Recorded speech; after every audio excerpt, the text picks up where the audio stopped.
Light एक important chapter है from the aspect of marks. भाई सबसे ज्यादा मार्क्स का आता है एग्जाम के अंदर। अब इसमें ना 4 से 5 चीजें बहुत मेन है।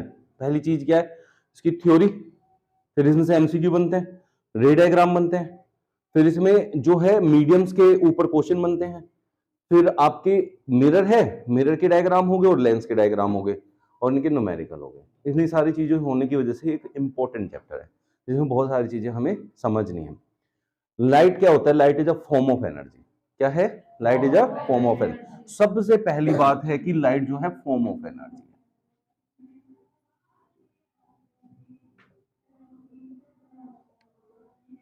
अब एनर्जी है तो काम करेगी, एनर्जी है तो काम करेगी। भाई एनर्जी क्या होता है?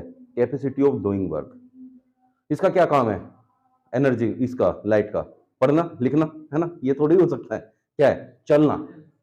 क्या है? चलना। इसका काम है चलना, चलती है स्ट्रेट लाइन में। किसमें? ठीक है, ये बहुत सीधी है, इसको हेरा फेरी नहीं आती। ये क्या है? सीधी है, हेरा फेरी नहीं आती, सीधी सीधी चलती है। रास्ते में कोई आ गया, रुक जाते हैं वहीं। रास्ते में कोई आ गया तो क्या हो जाएगा? रुक जाएगी। अब जैसे ये रे ऑफ लाइट है, ऐसे जा रही है, ये रुक गई, ये रुक गई तो बस इसके आगे नहीं जाएगी।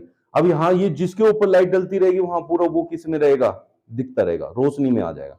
लेकिन जहां लाइट रुकी उसके पीछे का एरिया जो है वो पूरा डार्क हो जाएगा। तो dark area behind any opaque object, dark area behind the opaque object is called the shadow of the object. क्योंकि लाइट देखो यहां से रास्ता मिला, यहां से निकल गई, यहां से निकल गई, यहां से सब जगह से निकल गई, यहां से रास्ता मिलेगा, बीच में से भी निकल जाएगी। जहां से नहीं मिलेगा बिल्कुल उतना ही पीछे, बिल्कुल एग्जैक्ट एग्जैक्ट डार्क एरिया बन जाएगा। उसको हम कहते हैं शैडो। उसको हम क्या कहते हैं? Shadow. Shadow is the dark area behind any object जिससे आगे लाइट पास नहीं हो पाती, लाइट पास नहीं हो पाती। ये बात समझ में आ गई? तो what is light? Light is a form of energy. ठीक है।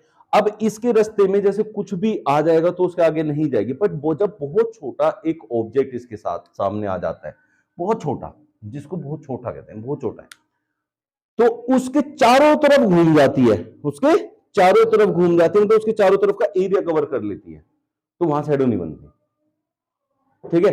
That phenomena is known as diffraction of light. That phenomena is known as diffraction of light. नहीं तो क्या होगा? हमारा एनवायरमेंट है, अब हमारे एटमॉस्फेयर में बहुत छोटे छोटे से इनफाइनाइट पार्टिकल्स हैं, तो तुम्हें तो बस शैडो ही शैडो दिखेगी, शैडो ही शैडो दिखेगी, कुछ दिखेगा थोड़ी हमें उसमें एटमॉस्फेयर में। तो हमें जब सब कुछ क्लियरली दिखाई दे रहा है, वो वहां शैडोज नहीं दिखाई दे रही है, that is due to diffraction of light. That is due to diffraction. तो उसका अपना काम हो गया। डिफ्रैक्शन का काम क्या है भाई? मतलब एटमॉस्फेयर को एनलाइटन करना, नहीं तो सारे में शैडो ही शैडो हो जाएगी। तो छोटे पार्टिकल के चारों तरफ बेंड जब हो जाती है उसको डिफ्रैक्शन कहते हैं। बहुत काम का फिनोमिना है जो है किसका? लाइट का। समझ में आ गया? लाइट के सोर्सेस, लाइट के लाइट के दो सोर्सेस होते हैं। कौन कौन से दो सोर्सेस हो गए आपके?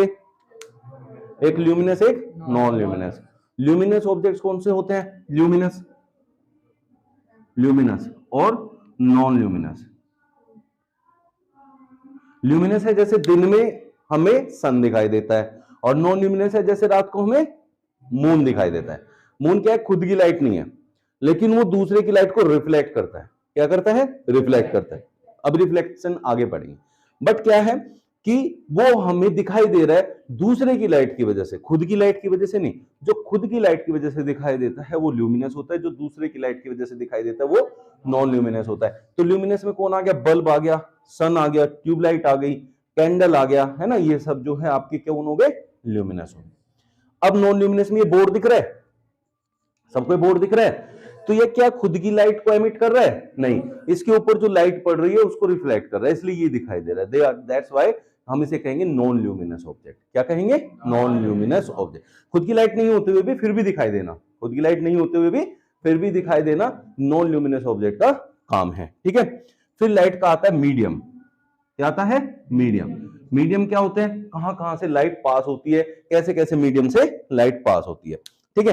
तो मीडियम जो है हमारे तीन टाइप के हैं। एक है ट्रांसपेरेंट, ट्रांसल्यूसेंट और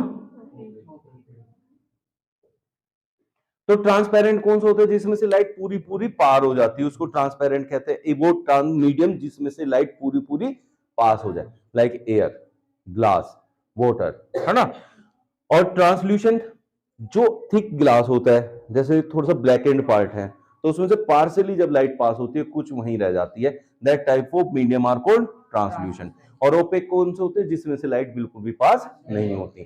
अब ये दीवार है, इस दीवार के पीछे की तरफ तुम देखोगे तो क्या तुम्हें कुछ दिखाई देगा? नहीं ना। ये बोर्ड है, इस बोर्ड के पीछे देखोगे तो बिल्कुल अंधेरा दिखेगा, है ना। क्यों? क्योंकि इसकी पूरी की पूरी शैडो पीछे जाएगी। शैडो क्या है? Dark area. और डार्क एरिया कब हुआ? डार्क एरिया कब बना? जब पीछे लाइट ही नहीं गई। तो ये किसकी वजह से? ओपेक की वजह से। तो एक क्विक रिवीजन देखें। Light is a form of energy, light is a form of energy that produce a sensation of vision, that produce a sensation of vision in our eyes. हमारी आईज में एक sensation produce करता है जिससे हमें दिखाई देता है। This is the correct definition, ठीक है। फिर उसके बाद होता है कि भाई लाइट की जो है वो एनर्जी है, तो एनर्जी कहां किस काम में लग रही है? एनर्जी लग रही है चलने में। इसमें चलने में। And light always travels in a straight line. तो समझ में आ गया। फिर ये किस किस सोर्सेज से मिलता है? तो दो टाइप के सोर्सेज होते हैं, एक ल्यूमिनस, एक नॉन ल्यूमिनस। ल्यूमिनस वो होते हैं जो खुद की लाइट एमिट करते हैं, नॉन ल्यूमिनस वो होते हैं जो दूसरों की लाइट को रिफ्लेक्ट करते हैं। फिर आता है मीडियम। मीडियम तीन टाइप के हैं, ट्रांसपेरेंट, ट्रांसल्यूसेंट और ओपेक। जिसमें से पूरी पूरी लाइट पास हो जाए, कुछ हो जाए, कुछ नहीं हो, और जिसमें से कोई भी लाइट पास नहीं होती। सबसे बढ़िया सोर्स होता है ओपेक ऑब्जेक्ट शैडो फॉर्मेशन के लिए। क्लियर हो गया? जैसे मैंने बताया light travels in straight line, तो वो किस फॉर्म में होती है? वो होती है रे की फॉर्म में। किसके फॉर्म में? रे के फॉर्म में ऐसे होती है। और इसको ऐसे अगर एरो का साइन लगाए तो एरो का साइन हमें ये बताता है किस तरफ वो जा रही है, किस तरफ वो जा रही है। अब ये तीन टाइप के होते हैं, convergent, divergent, parallel. Convergent, divergent and parallel. जब बहुत सारी रे इकट्ठी होकर चलती हैं एक साथ उसको कहते हैं beam. Beam of light, ray of light, दोनों में डिफरेंस समझ में आ गया। अब ये हमारी क्या है? एक रे ऑफ लाइट, एक अकेली रे ऑफ लाइट, ठीक है। अगर एक पॉइंट सोर्स से अलग अलग ऐसे निकल जाए और उनकी विड्थ रेगुलरली इंक्रीज होती चली जाए, देखो इंक्रीज होगी, ये डिस्टेंस कम है, ये ज्यादा और ज्यादा है, तो ऐसे होते हैं क्या? डाइवर्जेंट। डाइवर्ज होता है मतलब वहां से बहुत सारी डायरेक्शंस में निकल जाता है। जैसे कहते हैं ना रूट डाइवर्ज हो गया। डाइवर्ज होता है तो कैसे होता है? एक रूट पे आप जा रहे हैं, वो दूसरे किसी रूट से आपको भेज देते हैं, तो उनको कहते हैं डाइवर्ज। भाई ट्रैफिक डाइवर्ज कर दिया। तो ऐसे ही जब एक जगह से रे ऑफ लाइट अलग अलग डायरेक्शंस में निकल जाती है उसको कहते हैं डाइवर्जेंट। क्या कहते हैं? Divergent beam. Divergent beam. अब ये बहुत सारे से आए, अब देखो इधर की तरफ मैंने एरो लगा दिया तो ये क्या हो गई? डाइवर्जेंट। अगर उधर से सारी इधर आके एक जगह इकट्ठी हो रही होती तो क्या हो जाता? कन्वर्जेंट। तो ये है डाइवर्जेंट। ये क्या है? डाइवर्जेंट। एक होती है, अब देखो बच्चों, ये आ गया, ये आ गया, ये आ गया, ये आ गया, तो ऐसे होती है। समझ में आ गया? अब ये बताओ ये क्या है? What is this? ये कौन सी है? कौन सी है ये? Convergent, divergent? एरो नहीं है। तो एरो नहीं है तो आप लोगों को ये कन्वर्जेंट डाइवर्जेंट पे नहीं लगाना है। कन्वर्जेंट डाइवर्जेंट कुछ भी नहीं है। तो जब आपका अगर फिगर वाला डायग्राम आता है ऐसे दिया तो आप उसे टिक नहीं करेंगे कन्वर्जेंट डाइवर्जेंट। कभी देखो इकट्ठी हो गई सब एक जगह, ठीक है। देखो ये भी तो इकट्ठी है, ये भी इकट्ठी है, बट ये इकट्ठी हो रही है क्या यहां से जा रही है, उस पर डिपेंड करता है। तो एरो के बिना आप इसका आंसर नहीं दे सकते। फिर होती है पैरेलल बीम। क्या होती है? Parallel beam of light. तो पैरेलल बीम ऑफ लाइट ये होती है जो एक दूसरे के पैरेलल चलती है, जिनका परपेंडिकुलर डिस्टेंस हर एक पॉइंट पे कहीं भी देखो वो इक्वल रहता है। परपेंडिकुलर डिस्टेंस हर जगह इक्वल रहता है, उसको क्या कहते हैं? Parallel beam. इनका डिस्टेंस बढ़ता जाएगा, इनका डिस्टेंस कम होता जाएगा, एक पॉइंट पे आके ये एक जगह मर्ज हो जाएंगे, डिस्टेंस बिटवीन देम इज 0। यहाँ डिस्टेंस बढ़ता चला जाएगा और यहाँ डिस्टेंस सेम रहेगा। यहाँ देखो ये भी कहीं भी देख लो, इनके बीच का डिस्टेंस हमेशा सेम ही रहने वाला है। क्लियर हो गया?